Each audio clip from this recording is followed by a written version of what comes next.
saying your grass is not as good as his grass. Bring your grass up to snuff. I don't see that happening at all in this case. So I would just say that from the standpoint there is that there's a lot of rules that we have with the ACC on our homes.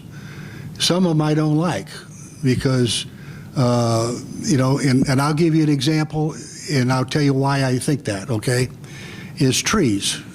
If somebody takes down a tree, the ACC rules say you must put up a tree. In other words, you got to, if you cut down a tree, you got to put up a tree.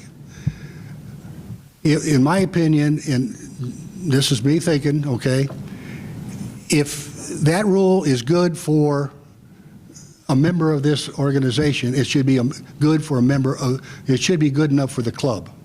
The club has cut down a lot of trees in this area, but have never put one up that I know of in a long, long time.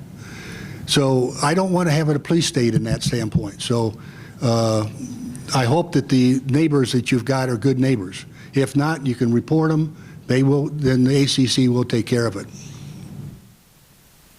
Thank you, Bob. Larry? I think I agree with just about half of what everybody said. My half? And you know, I got the last position on the last question, right? So I listened to what everybody else said. This is, you know, we're in a really good time right now for this question, and that the board's appointed an ad hoc committee to take a look at, you know, what's happening in terms of the smaller violations associated with ACC, not the big ones. And I think the division was made that ACC would stay with the new construction pretty much, and the new committee would look at the kinds of things where you haven't had your driveway paved or sealed or whatever for a while. Hopefully, that's a process. And that it's an iterative process that says we're going to go out and we're going to look at the things that we need to control in terms of maintaining the value of properties. You know, one of my heroes in life is Lou Holtz, and he says you have the right to fail, but you don't have the right to have somebody else fail. So if you're going to maintain your lawn in such a way that it affects the properties of values in your neighborhood, or the ability for somebody to sell a house, I think those are things that we have to deal with. Other than that, and once we get a set of rules, I think we have to follow them. And I'm done. And that was the last question. Thank you. Thank you.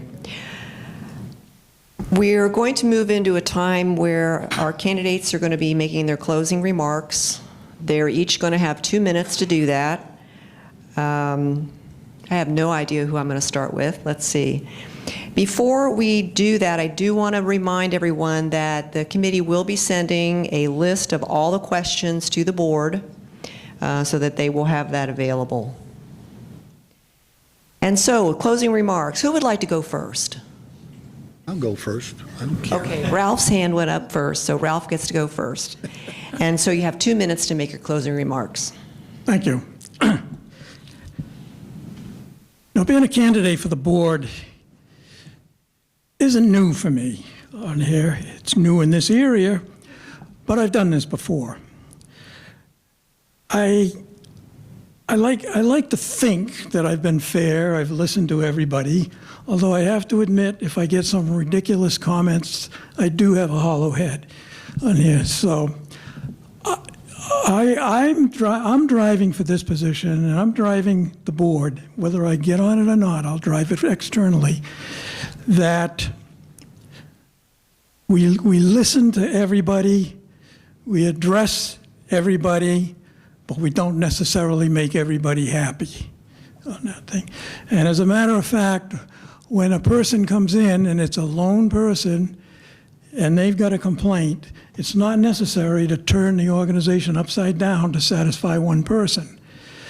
When I was on the city council in Clemmer, we always had a big saying, if 51% of the people agreed with you, you had an overwhelming response.